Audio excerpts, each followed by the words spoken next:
சாதனைகளை தாண்டி பல கோடி மக்கள் மனதில் நீங்கா இடம் பிடித்த திரைப்படம் ஒஸ்கார் விருதுகளை பெற்று சாதனை படைத்த தினம் இன்றாகும். அதுவும் ஒன்றோ அல்லது இரண்டோ அல்ல, ஒரே திரைப்படத்திற்கு 11 ஒஸ்கார் விருதுகள் கிடைத்த மாபெரும் வரலாற்று சாதனை இன்றைய நாளில் பதிவானது. இதுபோன்ற மிக முக்கிய தொகுப்புகள் உங்களுக்காக.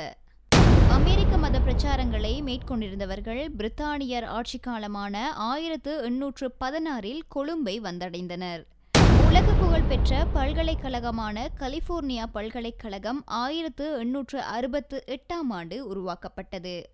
விமானத்தை கண்டுபிடித்த இரட்டை சகோதரர்களான ரைட் சகோதரர்கள் தமது வெற்றிகரமான முதலாவது வானூர்திக்கான காப்புரிமம் பெறுவதற்கு 1903 விண்ணப்பித்தனர். இத்தாலியின் மிலான் நகரில் முசோலினி 1919 தமது பாசிச அரசியல் இயக்கத்தை ஆரம்பித்தார். இந்திய விடுதலை போராட்ட வீரர்களாக அடையாளம் காணப்பட்ட பகத்சிங், ராஜ்குரு, சுகதேவ் ஆகியோர் 1931 தூக்கிலிடப்பட்டனர்.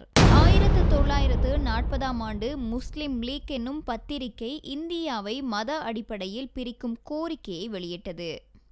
1956 பாகிஸ்தான் உலகின் முதல் இஸ்லாமிய குடியரசாக வரலாற்றில் இடம் பிடித்தது. ஐக்கிய அமெரிக்காவின் முதலாவது 2 விண்வெளி வீரர்களை கொண்ட நாசாவின் ஜெமினி 3 விண்வெளி கலம் 1965 விண்வெளிக்கு ஏவப்பட்டது. டைட்டானிக் எனும் பெயர் அனைவருக்கும் நினைவை விட்டு நீங்காத பெயராகும். டைட்டானிக் கப்பலின் விபத்தையும் மிக அழகான காதல் காவியத்தையும் கொண்டு ஜேம்ஸ் கெமரூனின் இயக்கத்தில் திரைக்கு வந்த டைட்டானிக் திரைப்படம் 1998 இன்றைய தினம் 11 ஒஸ்கார் விருதுகளை வென்று சாதனை படைத்தது.